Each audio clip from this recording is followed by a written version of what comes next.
تو اس وقت شداد اور حضرت ہود علیہ السلام کے درمیان ایک زبردست مکالمہ ہوا، جس کے نتیجے میں شداد نے حضرت ہود علیہ السلام سے پوچھا کہ اگر میں اللہ تبارک و تعالیٰ پر ایمان لے آؤں تو مجھے کیا حاصل ہوگا؟ تو اس وقت حضرت ہود علیہ السلام نے شداد سے فرمایا کہ تم پر جنت حلال ہو جائے گی۔ جنت کا نام سنتے ہی شداد حضرت ہود علیہ السلام سے پوچھنے لگا کہ یہ جنت کیا ہے؟ تو حضرت ہود علیہ السلام نے شداد کو جنت کا نقشہ بتایا اور جنت کی نعمتوں کے بارے میں شداد کو بتایا۔ حضرت ہود علیہ السلام کی یہ بات سن کر شداد مسکرانے لگا اور حضرت ہود علیہ السلام کو دیکھ کر کہنے لگا، یہ کون سی بڑی بات ہے، ایسی جنت تو میں بھی تیار کر سکتا ہوں۔ حضرت ہود علیہ السلام نے شداد کو اس کے اس کفر و شرک سے روکنے کی بہت کوشش کی، لیکن یہ بدبخت باز نہ آیا۔ چنانچہ اس وقت شداد نے اپنی سلطنت کے بہت بڑے بڑے کاریگروں کو اکٹھا کیا اور احقاف میں ارم کے مقام پر 20 کوس لمبی اور چوڑی جنت بنانے کا کام شروع کروا دیا۔ چنانچہ شداد کی تیار ہونے والی اس جنت میں سونے اور چاندی کی اینٹیں لگائی گئیں اور جواہرات بھی لٹکائے گئے۔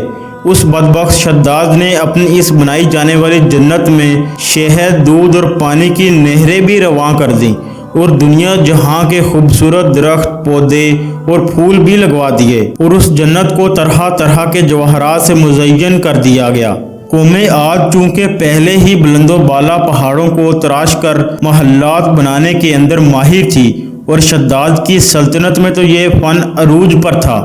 چنانچہ ریت کے ان بلند و بالا ٹیلوں پر بہت بڑے بڑے ستون کھڑے کر دیے گئے اور ان بلند و بالا ستونوں پر بڑی بڑی سونے اور چاندی کی عمارتیں بنا دی گئیں۔ شداد نے یہ فیصلہ کیا تھا کہ جب تک اس کی بنائی جانے والی جنت تیار نہ ہو گئی، اس وقت تک وہ اپنی جنت کے اندر قدم نہیں رکھے گا۔ چنانچہ شداد کے حکم کے مطابق جنت تیار ہونے لگی اور شداد اپنے محل کے اندر بے صبری کے ساتھ جنت کا کام مکمل ہونے کا انتظار کرنے لگا۔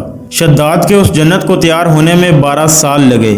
12 سال کے اندر جب یہ جنت مکمل تیار ہو گئی اور اس کو طرح طرح کے ہیرے جواہرات سے مزین کر دیا گیا اور طرح طرح کی خوبصورتی سے مزین کر دیا گیا، تو اس وقت شداد کو اس کی جنت کے تیار ہونے کا پیغام پہنچا دیا گیا۔ چنانچہ شداد جنت کے تیار ہونے کا پیغام سنتے ہی بہت خوش ہوا اور شداد اپنی جنت کو دیکھنے کے لیے اپنی فوج کو ساتھ لے کر جنت کی طرف نکل پڑا۔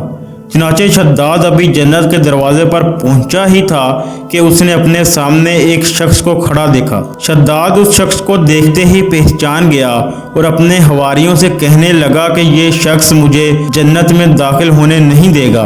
تو اس وقت شداد نے اپنے حواریوں سے کہا کہ یہ موت کا فرشتہ ہے جو کہ میری روح قبض کرنے کے لیے آیا ہے اور یہ مجھے جنت میں داخل نہیں ہونے دے گا۔ اس وقت بدبخت شداد ملک الموت سے عرض کرنے لگا کہ مجھے صرف اپنی جنت میں قدم رکھنے کی مہلت دے دی جائے، لیکن اللہ تبارک و تعالیٰ کی طرف سے مقررہ فرشتے نے جواب دیا کہ مجھے اللہ تبارک و تعالیٰ کی طرف سے حکم ہے کہ میں تجھے تمہاری جنت کے اندر قدم نہ رکھنے دوں۔ شداد ملک الموت کے سامنے بہت رویا، لیکن ملک الموت نے اللہ تبارک و تعالیٰ کے حکم کی تعمیل کرتے ہوئے شداد کی روح قبض کر لی۔ چنانچہ شداد کی موت کے بعد حضرت جبرائیل علیہ السلام نے ایک زوردار چیخ ماری اور شداد کی بنائی ہوئی ساری جنتیں زمین کے اندر دھنس گئی اور غائب ہو گئیں۔ شداد کی اس عبرتناک موت کے بعد حضرت ہود علیہ السلام نے قوم عاد کو بارہا مرتبہ سمجھایا، لیکن قوم عاد باز نہ آئی اور اسی طرح اللہ تبارک و تعالیٰ کی نافرمانیاں کرتی رہیں، یہاں تک کہ حضرت ہود علیہ السلام مایوس ہو گئے۔ اس وقت جب قوم عاد قابل ہدایت نہ رہی تو اللہ تبارک و تعالیٰ نے حضرت ہود علیہ السلام کو حکم دیا کہ وہ اپنے ساتھیوں کو لے کر اس علاقے سے چلے جائیں۔ اللہ تبارک و تعالیٰ کا یہ حکم پاتے ہی حضرت ہود علیہ السلام نے اس وقت آخری مرتبہ اپنی قوم کو سمجھانے کی کوشش کی، لیکن وہ لوگ پھر بھی باز نہ آئے۔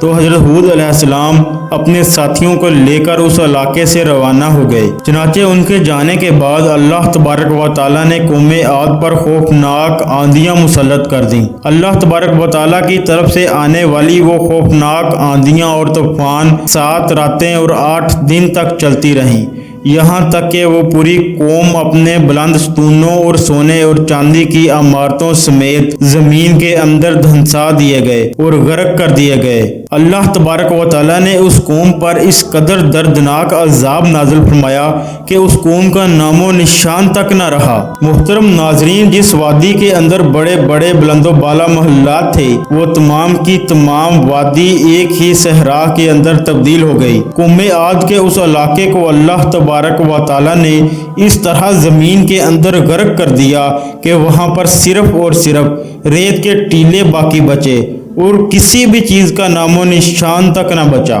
محترم ناظرین، جو لوگ اور جو قومیں اللہ تبارک و تعالیٰ کے حکموں کی پاسداری نہیں کرتی، اللہ تبارک و تعالیٰ کے حکموں کو نہیں مانتی، تو اللہ تبارک و تعالیٰ انہیں ایسے ہی دردناک عذابوں میں ڈالتا ہے۔ لہٰذا ہمیشہ غرور اور تکبر جیسے گناہوں سے باز رہیں اور اللہ تبارک و تعالیٰ کے عذابوں سے ڈریں۔ محترم ناظرین، امید کرتا ہوں یقیناً یہ ویڈیو آپ کو ضرور اچھی لگی ہوگی۔